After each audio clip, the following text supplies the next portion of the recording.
이 온라인 쇼핑의 편리함을 맛본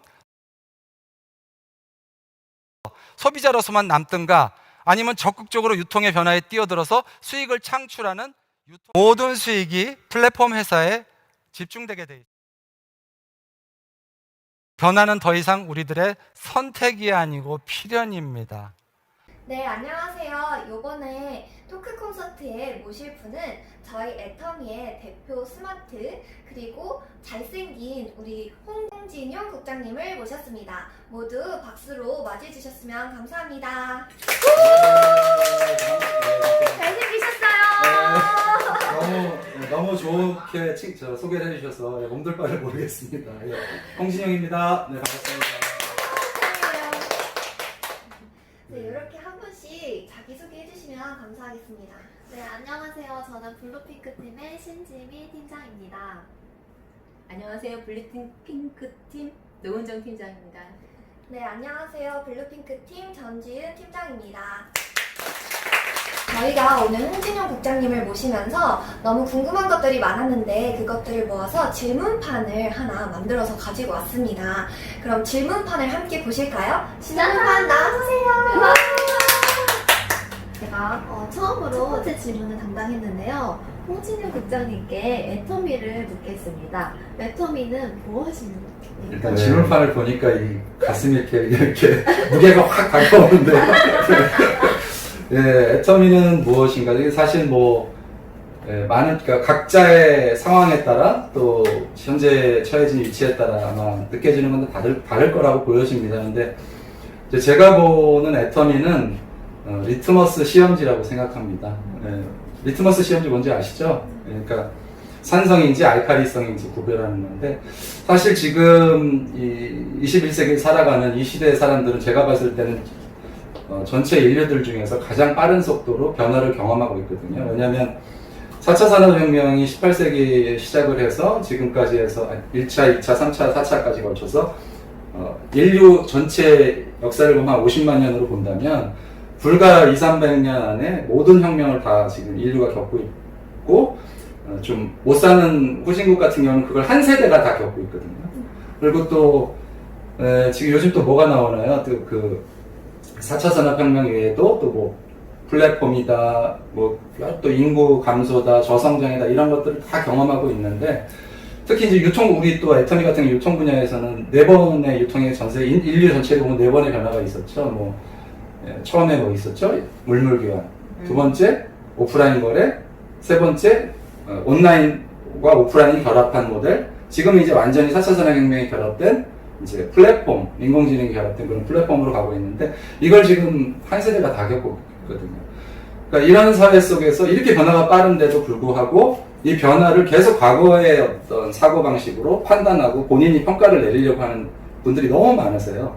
그래서 이 애터미 관련된 정보를 전달했을 때 이거를 세상에 이런 게 있었어라고 호기심을 갖고 받아들이고 알아보려고 하시는 분들 또는 그거를 그냥 다단계라고 치워버리시는 분들 저는 이제 일종의 리트머스 시험지라고 해요. 그분이 과연 이 변화되는 사회 속에서 적응할 수 있을까?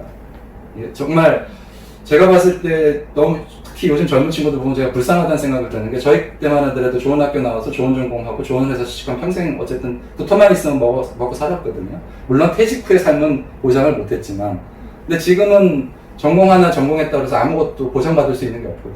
너무 빠른 속도로 세상이 바뀌기 때문에. 그래서 그런 의미에서 저는 애터미를 전달해 보면 이 사람이 변화를 쉽게 받아들일 수 있는 사람인지 아닌지를 아니면 이제 그 변화에 적응할 수 있는 사람인지 아닌지 그걸 판단할 수 있는 일종의 이제 그런 시험지라고 그런 생각을 하죠. 예. 그렇습니다. 2번 질문할게요. 애터미 과거와 현재와 미래를 어떻게 생각하시는지 말씀해 주세요. 제가 어떻게 생각하는 게 아니고 애터미는 너무나 빠른 속도로 어느 유통업체보다도 정말 제대로 성장을 잘 했죠. 지난 2009년 기준으로만 봐도 전 세계 성장률이 50% 육박할 정도라고 하면 50%가 넘었다고 그랬죠. 그 다음에 2007년도부터 방판을 했으니까 방판 시절부터 따지면 사실은 이 직접 판매 형태의 유통 방식으로는 거의 끝까지 다 가본 거의 유일한 회사가 아닌가 생각해요. 왜냐하면 대부분 다 아메이도 50년도에 처음에 시작할 때 방판으로 시작을 했고 마찬가지로 워낙 제품 종류가 적다 보니까 그건 어쩔 수가 없거든요. 팔아야 매출이 생기고 그걸로 수익을 만들었고, 애터미도 2007년도에 발생했어. 근데 대부분 다 이제 마지막 단계인 네트워크 마케팅, 유통 플랫폼으로 못 가고 대부분 사업자들만의 시장이었거든요.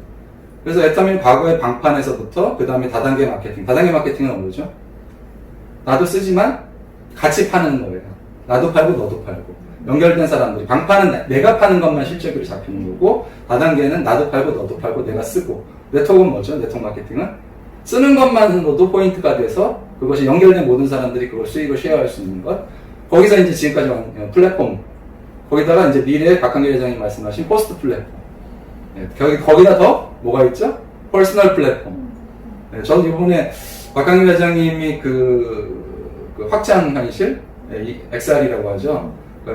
가상현실, 증강현실, 그 다음에 믹스드 현실, 혼합현실, 이게 다 뭉뚱그린 그 확장현실을 애터미 쇼핑몰에 적용시키기 위해서 수십억을 투자하셨다는 말씀을 듣고, 진짜 이렇게 전율이 느껴지더라고요. 전 세계 과연 어떤 회사가, 일반 유통회사들도 쉽지 않은데, 네트워크 마케팅 회사 중에서 이렇게 발빠르게 미래 유통을 준비하고 있는 기업들이 과연 있을까? 저는 유일하다고 보거든요. 그래서 그런 면에서 회사는 어쨌든 애터미라는 회사가 전 세계로 빠른 속도로 퍼져나가고 있는데, 사업자들이 정말 정신 차려서 과거의 어떤 불합리한 그런 그 원칙 중심에서 제외된 행동들을 빨리 멈추고 여기에 정말 제대로 된 원칙 중심적인 이 사업을 같이 병행한다면, 회사가 이렇게 하고 사업자가 그렇게 한다면 이거는 성공할 수밖에 없는 사업이거든요. 저는 애터미의 미래는 사실 어떤 회사보다도 밝다고 생각합니다. 네. 세 번째 질문 제가 할 건데요. 아직도 부정적이게 바라보는 일반인들에게 드리고 싶은 부탁 말씀. 글쎄요, 사실은 이제 사람과의 관계에 있어서 가장 대인관계가 어려운 이유는 뭐냐면요. 제가 생각했습니다. 그렇습니다. 문 손잡이가 안쪽에 있어요, 다. 그러니까 밖에서는 열 수가 없거든요. 그러니까 어떤 편견의 벽에 가로막혀 있는 그 사람의 문을 열기는 어렵죠. 손잡이가 안에서만 열 수 있기 때문에. 그래서 사회적으로 여러 가지 그 안에 있는 손잡이를 열 수 있는 방법들을 가리키는 그런 학문들도 있고 많은 서적들이 있는데, 저는 이 부정적인 생각을 하신 분들한테 꼭 말씀드리고 싶은 부분들이 있어요. 이제 첫 번째는 제가 질문을 거꾸로 드려볼게요. 만약 인간이 10,000년을 살았다면 그분이 요즘 사는 만 년 전에 태어나서 10,000년 동안 살았단 말이에요. 그럼 그분들이 정말 요즘 태어나시면서 사셨던 사람들보다 더 똑똑할까요? 사실은 이제 생각을 별로 안 해보셨을 테니까 제가 답을 제 생각을 말씀드리면, 지구가 평평하다고 생각했던 시대에 지식이 무슨 의미가 있냐는 거예요. 그죠? 근데 지금은 불과 2, 3년이면 그 전에 인류가 태어나서 지금까지 생겼던 지식의 2배가 그대로 생기거든요. 2년, 3년 만에. 그러니까 10,000년을 살든 10만 년을 살았든 결코 현명한 게 아니거든요. 그럼 과거에 내가 갖고 있던 생각은 언제든지 틀릴 수 있다는 생각을 누구나 하고 살아야 되는 사회인 거죠. 그죠? 근데 지금 사실은 이제 인간의 어떤 심리적인 현상이긴 한데, 일반화의 오류를 너무 쉽게 범하는 부분이 사실은 네트워크 마케팅 부분이에요. 그러니까 우리나라에 91년도에 아메이가 오픈했죠. 근데 89년도인가 그때 재팬나이프가 자석력을 들고 들어와서 사회적으로 큰 무리를 일으켰죠. 대학생들 막 합숙시키고 막 해가면서. 근데 그러니까 모양이 비슷하다고 그래서 비슷한 이름의 포장지에 쌓여져 있다고 그래서 그 포장지에 쌓여있는 내용물을 사람들이 다 확인하지 않는 거죠. 이를테면 이제 경상도 남자 1 무뚝뚝하다, 2 무뚝뚝하다, 3 무뚝뚝하다 확인했어. 나머지 볼 것도 없어. 그럼 나머지 경상도 사람들은 무슨 죄예요, 그죠? 네, 알아보려고 하지 않는다는 거죠. 그래서 그런 성급한 일반의 오류를 지금은 진짜 그거를 범하면 안 돼요. 왜? 사회가 내가 감당할 수 없는 속도로 변한다. 지금은 이제 무조건 오픈 마인드로. 사실은 우리가 잘 아는 그 블록체인이라는 거 있잖아요. 블록체인은 앞으로 유통 분야에서 엄청나게 제가 봤을 때 흡수돼서 적용될 수 없는 분야이거든요. 왜? 혹시 슈퍼플로이드라는 얘기 들어보셨나요? 제가 최근 강의 동영상에 나오는 부분인데, 이게 이제 어니스트 영이라고 세계적인 회계법인에서 물리학 용어를 갖다 차용해서 경제용어로 쓴 겁니다. 뭐냐면 이렇게 물체는 모두 마찰 계수가 있죠. 근데 이 슈퍼플루이드는 초유체로서 마찰 계수가 제로입니다. 그러니까 즉 앞으로 인류의 거래 비용은 제로인 시대로 간다는 거예요. 그 거래 비용 제로로 가게 만드는 굉장히 좋은 툴이 블록체인이거든요. 근데 우리가 그 블록체인을 어디다 갖다 쓰나요? 요즘 광란 가면 온통 블록체인 들고 가서 다 피라미드 합니다. 그럼 블록체인이 나쁜 거예요? 아니란 말이에요. 똑같은 거랍니다. 네트워크 마케팅도 최초에 이것이 도입됐을 때 생산자와 소비자 사이의 모든 유통 채널을 없애고 그거를 광고를 줄이면 유통 비용이 줄어들고 그 유통 비용이 줄어든 걸 소비자들한테 늘려주면 훨씬 유익하지 않을까라는 컨셉에서 시작된 건데 이것을 차용해서 나쁜 데다 쓰는 사람들이 있었기 때문에 지금 이런 일이 벌어진 거거든요. 하지만 네트워크 마케팅은 지금 매년 엄청난 속도로 빠른 속도로 매출이 증가하고 있죠. 그렇죠? 중국 시장만 하더라도 직접 판매 시장이 40조가 넘고 우리나라만 해도 한 25조 정도 되잖아요. 근데 이게 계속 늘고 있단 말이에요. 성장하는 어떤 산업 분야는 적어도 이 시대를 사는 사회인이라면 관심을 갖고 지켜보고 그 변화가 어떻게 되는지 알아봐야 되는 거죠. 그런 의미에서 그분들한테 드리고 싶은 말씀은 그렇죠. 그냥 일단 마음의 문을 열고 새로운 정보를 알아봐라 하라는 얘기가 아니고 그리고 그 이후에 본인이 선택하면 된다. 자, 4번 질문 드리겠습니다. 4차 산업혁명 요즘에 되게 심각하고요. 코로나는 이제 공포까지 왔어요. 그런데 4차 산업혁명과 코로나와 아직은 애터미가 많은 좋은 영향을 끼치는 게 사회에 퍼졌지만 그래도 같이 무서워해요. 그 다음에 국장님께서 4차 산업혁명과 코로나와 애터미에 대한 얘기를 지금 짧은 시간이지만 일목요연하게 의견을 듣고 싶습니다. 뭐 전제 조건으로 제 개인 의견입니다. 네. 제 생각. 네. 사실은 4차 산업혁명과 코로나의 애터미가 아니고 4차 산업혁명과 코로나의 내가 될 거죠, 결론적으로. 사실 4차 산업혁명만 보면 우리가 기술의 발전이 나쁜 건 아니에요. 그죠? 그러니까 우리가 러다이트 운동이라고 아마 들어보셨을 거예요. 그러니까 우리가 증기기관 나와가지고 제일 먼저 영국에서 산업혁명이 일어났을 때 증기기관이 나와서 직물에서 일했던 많은 사람들이 일자리가 없어지면서 기계를 때려 부시는 운동, 그게 이제 러다이트 운동이었잖아요. 그때 이제 영국이 기계를 부시면 어떻게 했냐? 사형까지 시켰죠. 사람을 죽인 것도 아니고 기계를 때려 부시. 그만큼 사회적으로 기술이 발전함으로 인해서 일자리가 그 당시에도 없어질 거라는 것이 급격한 공포심으로 다가왔고, 그러다 보니까 때려 부시는 이런 운동이 일어나는데 실제로는 어떻게 됐죠? 일자리가 엄청 늘어났죠. 그죠? 그래서 사회가 파이가 커졌단 말이에요. 그게 이제 또 2차 산업혁명에서 전기가 나오고, 또 전기가 나와서 대량 생산이 가능해졌고, 그래서 사회는 사실은 20세기 후반까지, 21세기 초반까지만 해도 지금도 초반이지만, 빠른 속도로 대량 수요를 만족시키기 위한 대량 생산 체제를 커지는데 모든 전 세계 초점이 맞춰져 있었어요. 사실은 그 속도의 가장 큰 수혜자가 누구였냐? 중국이요. 그죠? 중국이 그렇게 빠른 속도로 엄청난 경제 성장률을 올리면서 빨리 부에 올라갔던 이유가 뭐예요? 전 세계가 수요가 늘어나는 시기에 중국이 깬 거죠. 정신을 다 차려보니 전 세계 수요가 늘고 있고 중국이 갖고 있는 엄청난 인적 자원이 이게 이제 발휘를 했던 거고, 그러다 보니까 전 세계가 가서 공장을 세운 거고, 그런 속도로 발전을 했는데 지금 4차 산업혁명의 가장 큰 문제, 네 번째 혁명이 4차 산업혁명 문제는 뭐냐?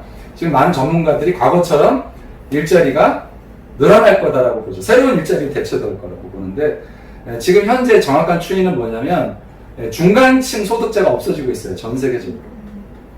고소득자, 고액연봉자들과 저소득자로 분리되고 있어요. 이 중간층이 없어지고 중간층의 일자리들은 대부분 그럼 대체가 가능해지는 일자리도 있죠. 뭘로? 기계로. 실제로 이제 이번에 어떤 미국의 한 연구단체에서 시뮬레이션을 해봤더니 사실 사람이 하는 일을 100% 1대1로 기계가 대체한다. 이거는 쉽지 않은 얘기죠. 단시간 안에. 하지만 사람이 하는 일을 50% 이상 대체할 수 있다. 이건 가능해지는 거예요. 그럼 어쨌든 내가 100이 필요했던 인구가 50만 있으면 이제 생산 인구가 필요한 거죠. 그러니까 일자리가 그럼 결국은 줄어든다, 늘어난다? 늘어날 수는 없어요. 지금 모든 이제 경제학자들이 얘기하기로는 새로운 일자리가 늘어난 건 맞다. 하지만 그 수는 적다. 그러면 이제 우리가 기술의 발전을 염려하는 게 아니고 진짜 염려해야 될 거는 뭐냐? 노동이 없어진 인류. 어떻게 존엄성을 지킬 것이냐? 그거를 고민해야 되는 거죠.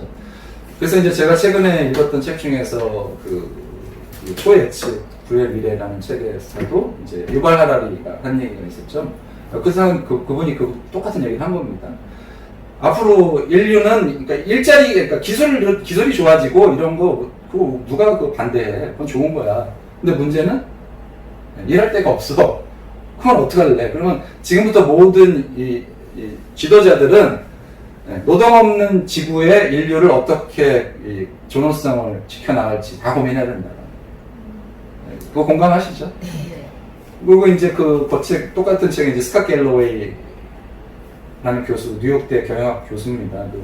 포라고 그래서 4가지 회사를 주제로 쓴 책이죠. 포가 요즘 가파라고 그래서 구글, 아마존, 페이스북, 애플입니다. 이 4회사에 대해서 집중 분석한 책을 썼고, 그러니까 이제 스캇 갤러웨이가 가파라는 얘기를 하죠. 그러니까 구글은 종교라는 거예요. 어떤 종교? 과거에는 우리가 인간들이 뭘 모르면 어떻게 했어요? 하느님, 좀 알려주세요. 좀 어떻게 해야 될지 모르겠어요. 요즘은 다 모르는 거예요? 구글에 딱 가면 응답이 나오죠. 하나님의 메시지처럼. 네.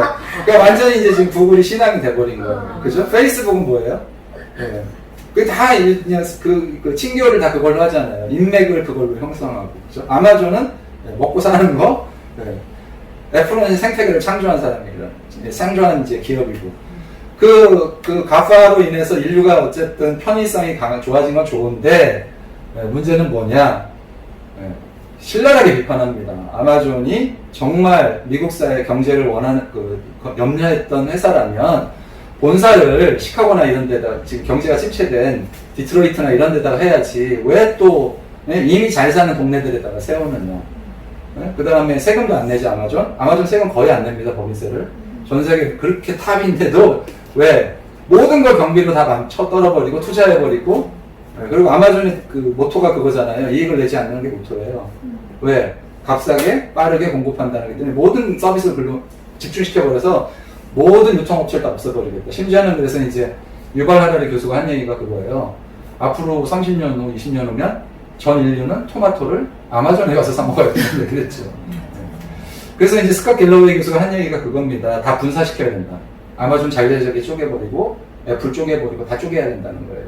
그래서 과거에는 스탠다드 오일이라는 회사가 록펠러가 만든 회사잖아요. 록펠러가 어마어마하게 불법적인 행동으로 독과점을 했거든요. 석유 시장을. 그래서 스탠다드 오일을 분사시켜자는 얘기를 독과점 방지법을 해가지고서 그때 갑자기 생각이 안 나는데 아무튼 그 법이 만들어지고 하면서 해체시켜버립니다. 1900년대 초반에. 록펠러 하나였을 때보다 사회가 훨씬 더 풍부해졌어요. 훨씬 좋은 효과가 일어났죠. 미국의 사실 독과점 방지법은 굉장히 강력하거든요. 지금 AT&T라는 통신회사 아시죠? AT&T 통신회사가 미국 통신회사, 거대 통신회사인데 그 전에 벨이라는 회사였는데 그걸 다 분사시켜버린 거예요. 독과점 방지법으로. 굉장히 사회적으로 어떤 좋은 효과를 만들어냈단 말이에요. 근데 그런 미국이 왜 이 가파에 대해서 침묵할까? 그죠? 지금 아마존의 이 영향력 어마어마하거든요. 구글 마찬가지예요. 과거 같았으면 다 잘라버렸을 거란 말이죠. 미국이 독과점 방지법을 들어서. 근데 왜 놔둘까요? 질문 드리는 거예요. 대답해보세요. 왜 놔둘까요? 이건 제 생각입니다. 원활한 방송을 위해서 빨리 말씀하시는 게 네, 나을 것 같아요. 알겠습니다. 네, 시간을 길게 늘려야 되는 겁니다. 자, 한번 생각해 보세요. 과거에 미국이 독과점 방지법을 할 때는요, 시장이 각 나라별 시장이었어요. 그렇죠? 그러다가 이제 어떻게 됐습니까? 미국이 이제 전 세계 석유 유통 채널을 확보하기 위해서 글로벌라이제이션이라는 걸 미국이 가속화시켰고, 그 다음에 이제 전 세계가 지금 온라인이라는 것이 하나가 돼버렸죠. 그러면 지금은 미국 안에서 경쟁하는 게 의미가 있어요, 없어요? 없단 말이에요. 그러면 미국의 탑이 전 세계 탑이 될 수도 있고, 지금 미국의 탑이 중국의 알리바바와 싸워야 되는 거예요. 근데 미국에서 독과점을 방지한다고 그래서 해체해버리면 경쟁이 될까요? 네. 결국은 자국사나 보호를 위해서 사실은 제가 봤을 때 그냥 방치하는 거거든요. 근데 여기서 가장 큰 희생자는 누굴까요? 결국은. 네, 결국은 일반 소비자입니다. 일반 소비자. 왜? 일자리가 창출되지 않아요. 그죠? 네, 세금도 내질 않아요. 그죠? 네. 뭐 국가의 입장에서는 장기적으로 놔두면 전 세계 시장을 다 먹어서 나중에 세금을 흡수할 수 있을지 모르지만 국민들 입장에서 보면 일자리도 줄어들고 세금을 내지 않기 때문에 새로운 사회적 뭐 어떤 돌려받을 수 있는 그런 자산 이제 어떤 방어력이 낮아지는, 점점 허물어지는 거거든요. 그러니까 그런 상황 속에서 사실 어떤 기업들이 살아남을 것이냐. 그래서 제가 그래서 이제 과거 석세스 아카데미 때 제가 강의를 주제로 이제 삼고 싶었던 게 그런 부분이었어요. 우리가 왜 가치를 중요시 여겨야 되는 거예요. 기업을 결정할 때 이익만 그렇게 내가 편한 것만 따지면 결국은 다 소비자들의 희생양이 되는데, 결국은 그런 제가 말씀드린 파타고니아 같은 기업들 자연을 지키겠다는 신념을 가지고서 몇십 년 전 옷을 거꾸로 팔잖아요. 제발 좀 그거 사입으라고 하잖아요. 그래야 공기가 잘 좋아지고 뭐 이런 얘기들을 하거든요.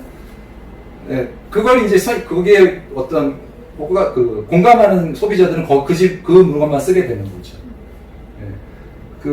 수호지에 보면은 최천행도라는 양산박의 도적 소굴에 기치가 그겁니다. 최천행도. 뭐죠? 하늘을 대신해서 도를 행한다는 거거든요. 그러니까 도둑들도 모아놔서 큰 기치를 만들면 거기서 어떤 행동이 나와요? 사실은 앞으로의 제가 봤을 때 기업들, 특히 소비자가 선택해야 되는 기업들은 사실 그런 기업들을 선택해야 되는데, 애터미가 지향하는 부분이 저는 그런 부분이 너무 잘 일치한다고 보거든요. 사실 어떤 기업이 어딘가에서 늘 기부하는 기업이 있을까요? 나중에 꼭 기부하고 나서 알잖아요. 그랬다. 보통 일반적인 회사들은 기부한다는 광고하죠. 딱 신문기사들 쇼트하고 막 이러잖아요. 근데 애터미는 제가 보면 늘 어딘가에 기부하고 나서 그랬다고 얘기하시거든요. 박한길 회장님. 그리고 그 기부를 하늘이 준 나한테 선택이 아니고 나한테 준 사명이라고 하시잖아요. 거기에 또 영향을 받아서 많은 또 이 선배 사업자님들이 또 기부도 하시고. 그리고 기본적으로 사업 구조 자체가 매출의 35%를 돌려드리는 구조죠. 그것도 이제 우리나라가 사실 법으로 제한해서 35%인 거지. 그것도 뭐 법으로만, 이게 정말 선순환 구조로 들어가면 법으로 막을 이유가 없는 거거든요. 그렇죠? 그러면 정말 전 세계에서 모든 국가가 애터미가 추구하는 그 방향을 이해한 소비자들이 정말 이 애터미 우산 안에 모여들이고, 그 안에 성공자들이 나오고, 그 성공자들을 통해서 거꾸로 사회에 또 기여를 하게 되고, 이런 가치와 맞닿게 되는 사회. 그것이 그렇게 되면 저는 4차 산업혁명이 아니라 코로나라도 마찬가지죠. 코로나가 우리가 힘든 이유가 뭐예요? 뭐 우리 김미경 작가 같은 경우에는 위기가 아니고 새로운 세상으로 들어가는 문이 열렸다라고 지금 그러잖아요. 그러니까 새로운 세상으로 들어가려는 문이 열렸는데 대부분 다 어떻게 들어가는지 모른단 말이에요. 그 방법을 지금 애터미가 제시해주고 있는 거거든요. 그래서 사실은 이 애터미 사업을 전달하실 때 우리가 저도 잘은 못하지만 사실 뭐 저도 잘은 못하지만 단순히 이걸 돈을 벌 수 있는 툴이라고 생각하는 것보다는 사회를 변혁시키고 개혁시키는 방향으로 올바른 4차 산업혁명 시대에서 올바른 기치를 우리가 세울 수 있는 혁명가로서 이 일을 한다라고 생각하면 힘들 일이 없죠. 그죠? 그래서 저는 이제 이 사업을 하시면서 힘들어 하시는 제 파트너들한테 저도 이제 많은 성공학서적을 읽어보면 나폴레옹이 뭐 성공의 13단계는 제가 아예 강의 수백 장의 프레젠테이션 파일을 만들어서 강의를 하고 있는데, 지금 이제 오프라인 안 하고 있지만, 그 외에 많은 서적을 읽다가 최근에 제가 읽은 책 중에 더 해빙이라는 책을 읽으면서, 맞아. 이걸로 그러니까 그 하나로 싹 이렇게 귀결이 되는 부분이 뭐였냐면, 우리 박한길 회장님도 늘 말씀하시기에 생생하게 글이라면 이루어진다고 말씀하시잖아요. 전 그거 믿거든요. 정말 내가 그냥 꿈에서 그냥 벤츠를 타고 그냥 있는 게 정말 내 차인 것처럼 이렇게 생각하고 막 하면, 그렇게 행동하면 어떻게 돼요? 이루어진다. 근데 그게 이제 이소연 작가의 해밍이라는 책에 딱 그 부분이 정확히 나오더라고요. 물질이 먼저냐? 에너지가 먼저냐? 많은 사람들은 물질이 없으면 에너지가 없어. 근데 세상은 그게 아니고 에너지가 먼저고 물질이 있는 건데, 마음속에서 내가 정말 그런 높은 사회적으로 가치를 실현하고 이상을 실현하겠다라는 애터미 기치 아래 같이 한번 온몸 바쳐봐서 바꿔보자 라는 그런 에너지가 있다면, 지금 현재 수입이 좀 안 되고 물질이 부족한 게 그게 크게 문제가 되냐는 거예요. 지금 코로나 때문에 사람 만나고 어려워, 그게 그렇게 문제가 되냐는 거예요. 근데 많은 사람들은 지금 어려워, 코로나 때문에 사람 못 만나, 그러니까 에너지가 없어져. 그렇죠? 그러니까 그래서 성공할 수 없다라는 거예요. 그 작가가 뭐 이소연 작가는 아시는 분들도 많이 있지만, 우리나라 재벌가의 그 구루라고 하잖아요. 그 리더가 자문 역을 하시는 분인데. 그러니까 부자들의 패턴은 그거라는 거예요. 에너지가 먼저 있고 그 다음에 물질이 따라오는 거지. 근데 대부분 못 사는 사람, 실패하는 사람들의 인생이 뭐냐면 물질이 있어야 행복해지는 거예요. 아까 제가 그래서 다이소 말씀하셔서 제가 그랬죠. 기쁨 사는 곳이죠. 그렇지? 왜? 우리가 다이소를 갔다고 행복을 누리진 않잖아요. 행복 누리려면 어디로 가야 돼요? 그죠? 어디로 가야 돼요? 명품 매장 가잖아요. 그렇죠. 청담도 가야지. 다이소는 기쁨 사러 가는 거예요. 소소한 기쁨. 그렇죠? 그래서 사실은 이런 물질에 포커스 하지 말고 우리 사업자들도 에너지, 정신에 포커스 맞추면 이거 따라오는 거다. 그래서 그런 마음으로 하면 코로나가 문제될 것도 없고. 박수 한번 쳐주세요.